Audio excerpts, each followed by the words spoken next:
महीने से ज्यादा वहां रहेंगे, अधिकतर लोग वापस आएंगे। और अगर उत्तर प्रदेश की सरकार उनका इंतजाम वहां पर अच्छा कर रही, उनको अच्छी नौकरी अगर वहां मिलती है तो वहां रहना चाहे तो वो स्वतंत्र है।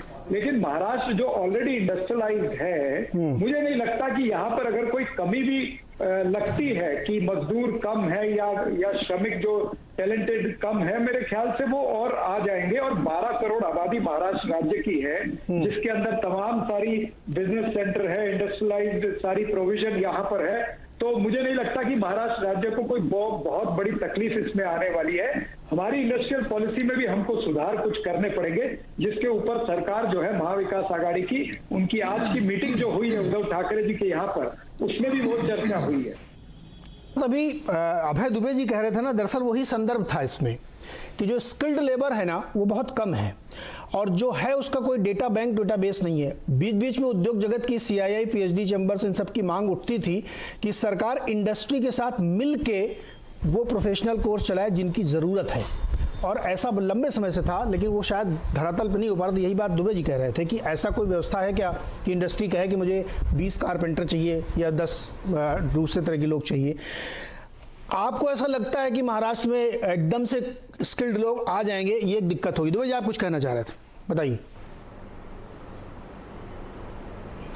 देखिए, मैं ये कहना चाहता था कि सरकार के पास कुशल लोगों का एक डेटा बैंक हो, सरकार उसकी मैपिंग करे और उद्योग उन आंकड़ों को सरकार से मांगे। इतनी बात तक तो मुझे व्यवहारिक रूप से समझ में आती है। ये जो सरकार और उद्योग का आपसी समायोजन है, ये बिल्कुल ठीक है, होना ही चाहिए। अगर अभी तक नहीं हो रहा था तो उसको किया जाना चाहिए। लेकिन इसके आगे सरकार की भूमिका अगर श्रम शक्ति सप्लाई करने वाली एजेंसी की बन जाएगी तो मुझे लगता है कि उद्योगीकरण के जितने मॉडल्स की हम लोगों को जानकारी है, ये उसके अलावा एक नया मॉडल होगा। मैं ये नहीं कह रहा हूं ये गलत होगा कि अच्छा होगा, ये तो अभी पता ही नहीं है हमें कि इसका असर क्या पड़ेगा। इसका असर तो सामने जब किया जाएगा तब आएगा। अभी तो केवल दावे के तौर पे हम लोगों के सामने है। तो मैं अभी तक यही समझ नहीं पाया हूं कि MOU क्या हो रहा है, ये MOU किस बात के लिए हो रहा है। और MOU एक अलग किस्म की चीज होती है ना, इसके साथ तो एक उसके साथ एक इंडस्ट्रियल एक्शन निहित है MOU में। तो MOU किस तरह का है? अगर सरकार को डेटा देना है MSME को तो सरकार डेटा दे दे, उसमें कोई दिक्कत ही नहीं है। क्या डेटा देने के लिए MOU हो रहा है या किस चीज के लिए? शलभ जी बताइए, MOU किस बात के लिए? डेटा देने का MOU है या नौकरी का MOU, क्या है ये? शलभ जी।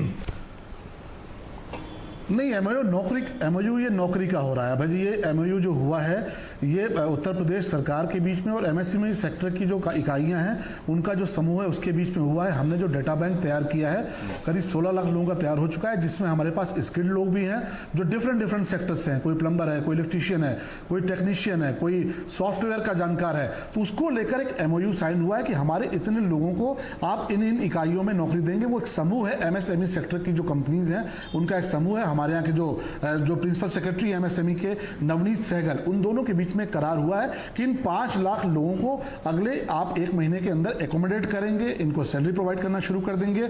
जो हमारे श्रम कानून जो बने हैं उसके मुताबिक इनको सैलरी मिलेगी। इनको आप 15,000 रुपए से कम तनख्वाह नहीं देंगे। जो स्किल्ड लोग हैं उनको आप बाकी बेनिफिट्स देंगे, उनको बीमा की सुरक्षा देंगे, उनको जो दुर्घटना बीमा होता है वह भी देंगे। इन सारी चीजों को लेकर MOU हुआ। और आप जो कह रहे हैं कि ये बात सही है, मैं आपकी इस बात से सहमत हूं कि एक तरह से हम जॉब प्रोवाइडर भी बनना चाहते हैं। कोई उसमें दिक्कत नहीं है, हमें कोई संकोच नहीं है, क्योंकि हमारा जो श्रमिक है उसकी जो हालत हुई है उसको देखते हुए हमें इस बात को लेकर पीड़ा है कि नहीं साहब, अगर वो उत्तर प्रदेश में रहकर काम करना चाहता है तो कोई भी उसका शोषण नहीं करे, कोई भी कंपनी, कोई भी समूह, कोई भी उसका शोषण नहीं करे, उसको उसका अधिकार मिले।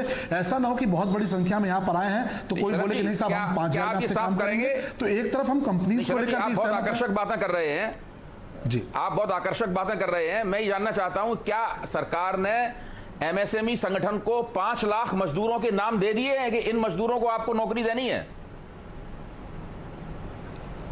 देखिए मेमोरेंडम ये कल अभी MOU साइन हुआ है, मैंने आपसे कहा ना कि कल साइन हुआ है। और अगर आप मुझसे नाम मांगेंगे तो 5 लाख लोगों का नाम तो मैं तत्काल नहीं दे सकता, लेकिन 5 लाख लोगों की जरूरत है इन कंपनीज को, इन औद्योगिक इकाइयों को। इस बात के लिए मैं आपको आश्वस्त करता हूं 200%। जी, इसके लिए मैं आश्वस्त कर रहा हूं कि 5 लाख लोगों की जरूरत है। ये खुद कहा है, यूनिट्स ने कहा है कि हाँ साहब हम 5 लाख हम चाहते हैं, आप दीजिए हमें 5 लाख लोगों की संख्या दीजिए। उसमें स्किल्ड भी होंगे, जो नहीं स्किल्ड होंगे उनमें कुछ लोगों को हम अप्रेंटिस पे रखेंगे, उनको अप्रेंटिस का कुछ भत्ता। ठीक है, एक लिस्ट की जरूरत है। ठीक है, पॉइंट अगेन इंडस्ट्रीज एक लिस्ट दे दी गई कि भाई हमको 20 प्लम्बर चाहिए। अब 20 प्लम्बर कौन से होंगे? उत्साहित हैं। एक आखिरी बात, इंडस्ट्रीज इस बात से उत्साहित हैं, इंडस्ट्रीज इस बात से उत्साहित हैं कि उत्तर प्रदेश की सरकार ने इस बार जो मकड़ जाल था, कानूनों का मकड़ जाल था, जिसमें कभी श्रमिकों का फायदा नहीं हुआ। हमेशा ट्रेड यूनियंस आती थी, दुनिया भर के तमाशे करती थी, उनका अपना फायदा नुकसान जो रहा हो, लेकिन श्रमिक का फायदा कभी नहीं हुआ। पहली बार ऐसा हुआ कि उत्तर प्रदेश सरकार ने इस तरह का बदलाव किया। ठीक है, डॉक्टर गुप्ता जी हैं। गुप्ता जी, ये जो यूपी सरकार का आइडिया है, इसलिए चलो ये हो गया। डॉक्टर गुप्ता, जो यूपी सरकार का ये आइडिया है कि एमएसएमई को वो लेबर, स्किल्ड लेबर प्रोवाइड कर देंगे, अनस्किल्ड भी प्रोवाइड कर देंगे, और वो ये आइडिया आपको जम रहा है? देखिए, स्थिति यही है, जो हम मजदूर जो रिक्वायरमेंट होती है वो स्किल का मजदूर हमको मिलता नहीं है।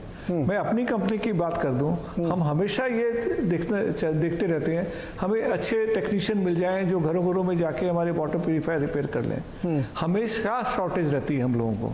yes. तो हम हमेशा देखते रहते हैं कहाँ डिफरेंट जगह पे लोगों को मिल जाएंगे, लोगों को रिक्रूट करते हैं, उनको ट्रेनिंग करते हैं, फिर भी वो पूरे नहीं हो पाते हैं। तो इस तरह से अगर सरकार हमें वो लोगों को प्रोवाइड कराएगी जो थोड़े बहुत स्किल्ड हैं, हफ्ते 10 दिन में हम लोग उनको ट्रेन कर दें, तो हमारे लिए बहुत बेनिफिशियल हो गया ये काम। परफेक्ट। और सरकार, मैं फिर दोबारा इस बात को दोहराना चाहूँगा कि जो श्रमिक है वो एक ऑर्गेनाइजेशन की एसेट है। जिस तरह से पूंजी एक एसेट है, इसी तरह से श्रमिक एसेट है। और अगर हमारे पास रिक्वायरमेंट है, हमारी ग्रोथ होगी, जिस तरह की यूपी उत्तर प्रदेश में दिख रही है ग्रोथ आ रही है, क्योंकि माहौल अच्छा हुआ है। हम देख रहे हैं कि बहुत सारे इंडस्ट्रियल एरिया अच्छी तरह से बन रहे हैं, बाहर की कंपनी आ रही हैं। एक बड़ी कंपनी ज़्यादा मजदूरों का ना ले, बट एक बड़ी कंपनी आती है तो 1000 एमएसएमई कंपनी उसकी खड़ी हो जाती है। करेक्ट। क्योंकि वो रॉ मटेरियल, उसके जो इन बिटवीन पार्ट होते हैं वो सप्लाई करती हैं। और वो एमएसएमई खाली शहरों में नहीं होती, वो एमएसएमई कस्बों तक में जाती हैं। तो मजदूर को जहाँ पे वो रहता है उसी जगह पे उसको रोजगार मिलने का 100 किलोमीटर दूर, 50 किलोमीटर दूर रोजगार मिलने का चांस बनता है। तो मजदूर सोचता है अपने घर में रहते रहेंगे, 50 किलोमीटर सुबह जाएंगे, शाम को आ जाएंगे। तो ऐसी संभावनाएं बनने की पूरी उम्मीद है। बिल्कुल गुप्ता जी, मुझे यहाँ पे एक को बुला के उनसे जी, मुझे एक छोटा सा ब्रेक लेना है यहाँ पे। शरद जी, आप ध्यान दीजिएगा, गुप्ता जी ने आपके लिए बहुत बड़ी बात कही है।